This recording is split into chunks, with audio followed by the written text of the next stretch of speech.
নমস্কার বন্ধুরা, আমি মিঠুন সবাইকে স্বাগত জানাই মিঠুন মুভি জালুর নতুন একটি ভিডিওতে। গুরুজনদের জানাই আমার প্রণাম, ছোটদের জানাই আন্তরিক ভালোবাসা এবং শুভেচ্ছা। বন্ধুরা, আজকে কথা বলবো হিমেশ রেশমিয়া অভিনীত ব্যাডাস রবি কুমার মুভিটি নিয়ে। মুভিটি আমার কেমন লাগলো, আমি আমার পার্সোনাল এক্সপিরিয়েন্স আজকে তোমাদের সঙ্গে আমি শেয়ার করব। দেখো, এই মুভিটি যখন আমি ট্রেলার দেখেছিলাম তখন এই মুভিটির থেকে যে আমার বিশাল কোনো এক্সপেকটেশন ছিল সেরকম কিন্তু নয়। তবে এই যে জোন, মানে সেলফ প্যারোডি জোনের মুভি এখন বলিউড থেকে আমরা পাই না। যদিও 90-এর দশকে বা আর্লি 2000-এ বেশ কিছু মুভি বলিউডের তরফ থেকে আমরা পেয়েছিলাম, যার মধ্যে রামগড় কি শোলে হতে পারে, বা ও ডার্লিং ইয়ে ইন্ডিয়া হতে পারে, বা আর্লি 2000-এ ঘুম বলে একটি মুভি এমটিভির তরফ থেকে আমাদের সামনে নিয়ে আসা হয়েছিল, যেটা ধুমের একটা প্যারোডি মুভি ছিল।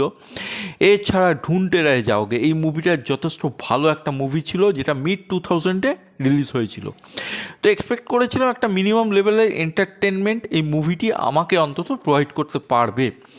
তবে অনেস্টলি স্পিকিং, সেই দিক দিয়েও মুভিটা কিন্তু আমাকে চরম হতাশ করেছে। হ্যাঁ বন্ধুরা, চরম হতাশ করেছে। মুভিটার মধ্যে কিছু পজিটিভ পয়েন্ট তো অবশ্যই আছে, তবে অধিকাংশ পয়েন্টই কিন্তু নেগেটিভ। প্রথমে যদি আমি পজিটিভ পয়েন্টের কথা বলি, প্রথম যে পজিটিভ পয়েন্ট সেটা হচ্ছে মুভির গানগুলো। এই মুভির প্রত্যেকটা গান কিন্তু আমার জন্যে ওয়ার্ক করেছে, এবং কোথাও গিয়ে যেন হিমেশ রেশমিয়াকে সেই পুরনো ফর্মে, সেই পুরনো ছন্দে আমি ফিরে পেয়েছি। সুতরাং এই মুভির প্রত্যেকটা গান আমার জন্য ওয়ার্ক করেছে। এছাড়া এই মুভিতে প্রভুদেবার পারফরমেন্স বলি, বা সঞ্জয় মিশ্রার পারফরমেন্স বলি, বা জনি লিভারের পারফরমেন্স বলি, এই তিনজনের পারফরমেন্স কিন্তু আমার বেশ ভালো লেগেছে। এই মুভিতে প্রভুদেবা অ্যান্টাগনিস্টের চরিত্র অভিনয় করছেন, এবং তিনি যতবারই স্ক্রিনে আসছেন না কেন, তিনি তার অভিনয় দিয়ে চরিত্রটাকে একটা অন্যরকমভাবে আমাদের সামনে প্রেজেন্ট করছেন, এবং সেটা দেখে খুব মজা লাগছে। যদিও তার চরিত্রের মধ্যে যে বিশেষ একটা শেড আছে সেরকম নয়, কিন্তু একটা সিম্পল ক্যারেক্টারকে তিনি তার অভিনয় দিয়ে একটা অন্যরকম আমাদের সামনে তুলে ধরতে পারছেন।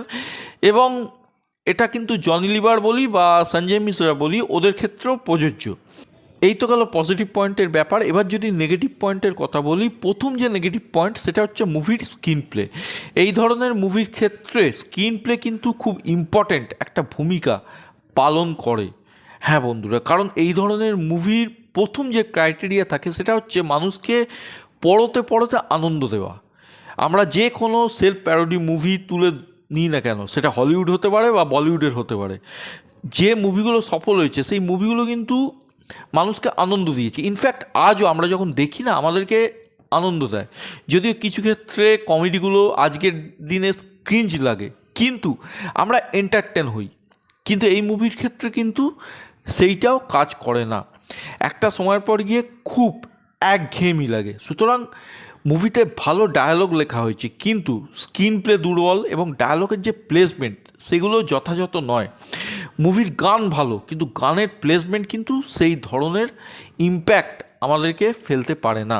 সেকেন্ড হাফের যদি আমি কথা বলি, সেকেন্ড হাফে 20 মিনিটের একটি গানের দৃশ্য আছে, যেখানে সানি লিওন এবং হিমেশ রেশমিয়াকে আমরা দেখতে পাচ্ছি, এবং একটা সময়ের পর গিয়ে মনে হচ্ছে আমি কোনো মুভি দেখছি না, সানি লিওন এবং হিমেশ রেশমিয়ার কনসার্ট দেখছি। এতটাই বিরক্তিকর, এতটাই বোরিং আমার লাগছিল। সুতরাং গানের প্লেসমেন্ট, স্ক্রিন প্লে, ডায়ালগের প্লেসমেন্ট এই মুভির অন্যতম দুর্বল দিক। আমি অন্যতম কেন বললাম, কারণ এই মুভির আরেকটা যেটা মেন দুর্বল দিক সেটা হচ্ছে মুভির যিনি প্রোটাগনিস্ট হিমেশ রেশমিয়ার পারফরমেন্স। তাকে মেকার তো ভালো ডায়ালগ দিয়েছেন, কিন্তু সেই ডায়ালগটা কিভাবে তিনি বলবেন বা তার পারফরমেন্স দিয়ে ডায়লগটাকে কতটা তিনি উতরে দেবেন, সেটা তো হিমেশের ওপরই ডিপেন্ড করছেন। সুতরাং এখানে হিমেশ কিন্তু তার অভিনয় দিয়ে আমাকে অন্তত এন্টারটেন করতে পারেনি। দেখো, হিমেশ কোনোদিনই ভালো অ্যাক্টার ছিল না, তবে একটা মিনিমাম অ্যাক্টিং আমি আশা করেছিলাম, সেটা সে দিতে পারেনি। এবং সানি লিওনকে বহুদিন পর বড় পর্দায় দেখলাম, এবং এটুকু আমি বলতে বাধ্য হচ্ছি, তিনি কিন্তু এখন একজন ভালো অ্যাক্ট্রেস হয়ে উঠতে পারেননি। এছাড়া মুভিতে আরও দুজন ফিমেল চরিত্র আছে, তাদের অ্যাক্টিংও যথাযথ নয়। টেকনিক্যাল ডিপার্টমেন্টের কথা যদি বলি, সেটা যত না বলা হয় ততই ভালো। মুভিতে অ্যাকশান বলি বা সিনেমাটোগ্রাফির কাজ বলি, কোনোটাই কিন্তু ইমপ্রেসিভ নয়।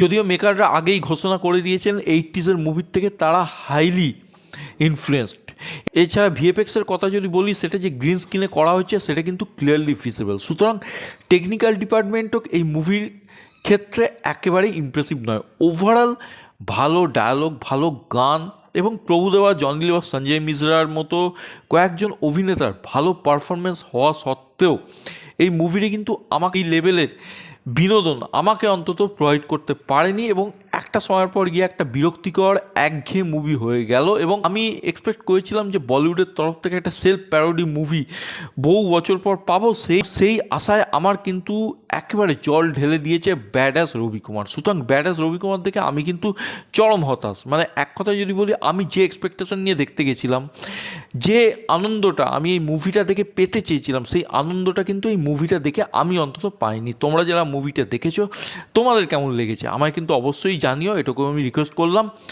এবং আজকের ভিডিও কেমন লাগলো সেটাও কিন্তু আমাকে জানাতে ভুলো না। যদি ভিডিও ভালো লাগে, ভিডিওটাকে লাইক করো, শেয়ার করো, চ্যানেল বা ভিডিও নতুন হলে অবশ্যই সাবস্ক্রাইব করো, এবং ফার্দার নোটিফিকেশান জন্য বেল আইকনটা ক্লিক করতে ভুলো না। সকলে ভালো থেকো, সুস্থ থেকো, টেক কেয়ার, বাই বাই।